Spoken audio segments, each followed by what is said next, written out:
Uncle Jack, oh, I'm pleased to see you back. But what horrid clothes you've got on. Do go change them. Cecily, my child, my child. Uncle Jack, what is the matter? You look as if you had a toothache. And I've got such a surprise for you. Who do you think is in... Who do you think is in the dining room? What nonsense. My brother's not here. I haven't got a brother. Your brother Ernest. He arrived about half an hour ago. My brother is in the dining room. I don't know what it all means. I think it's perfectly absurd. Oh, don't say that. However badly he may have behaved to you in the past, he is still your brother. You couldn't be so heartless as to disown him. I'll tell him to come out. And you'll shake hands with him, won't you, Uncle Jack? These are very joyful tidings.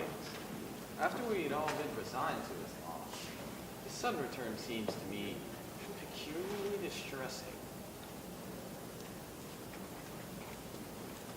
Good heavens! Brother John, I have come down from town to tell you that I am very sorry for all the trouble I have given you and that I intend to lead a better life in the future. Nothing shall induce me to take his hand. His coming down here is disgraceful. He is perfectly well why. Uncle Jack, you are not going to refuse your own brother's hand.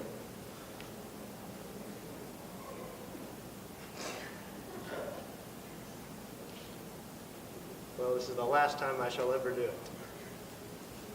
It's pleasant, is it not, to see so perfect a reconciliation.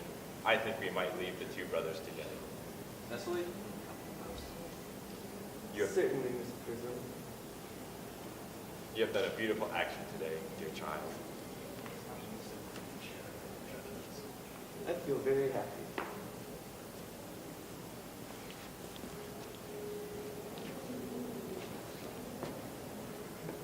Oh, he has been talking about Bunbury, has he? Of course I admit that the faults were all on my side, but I must say that I think that Brother John's coldness to me is peculiarly painful, especially considering it is the first time I have come here. Well, I won't have him talk to you about Bunbury or about anything else. For that matter, it's enough to drive one perfectly frantic.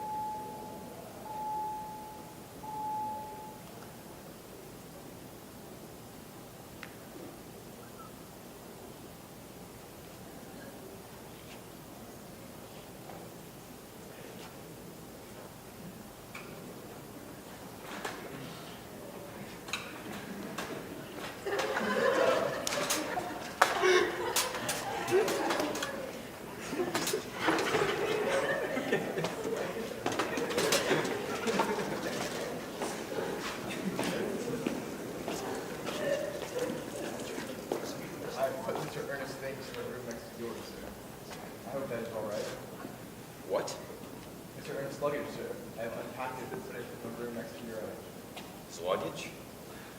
Mr. Ernest, yes, sir. 3 portmanteaus, a dressing case, 2 hat boxes, and a large lunch.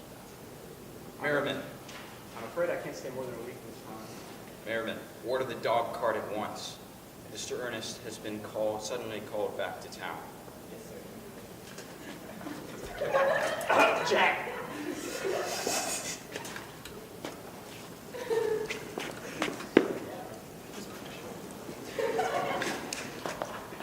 What a fearful liar you are, Jack. I have not been called back to town at all. Yes, you have. I haven't heard anybody call me. Your duty as a gentleman calls you back. My duty as a gentleman has never interfered with my pleasures in the smallest degree. I can quite understand that. Well, Cecily is a darling. You are not to speak of Miss Cardew like that. I do not like it. Well, I don't like your clothes. You look perfectly ridiculous in them. Why on earth don't you go up and change?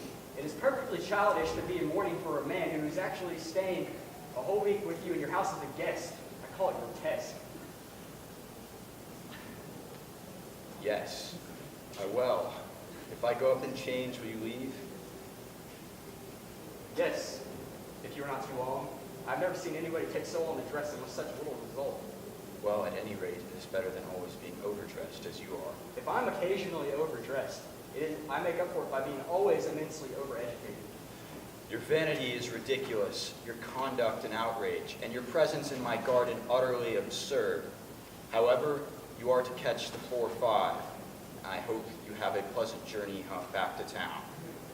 This bun-burying, as you call it, has not been a great success for you. Well, I think it has been a great success. I'm in love with Cecily, and that is everything. That's it.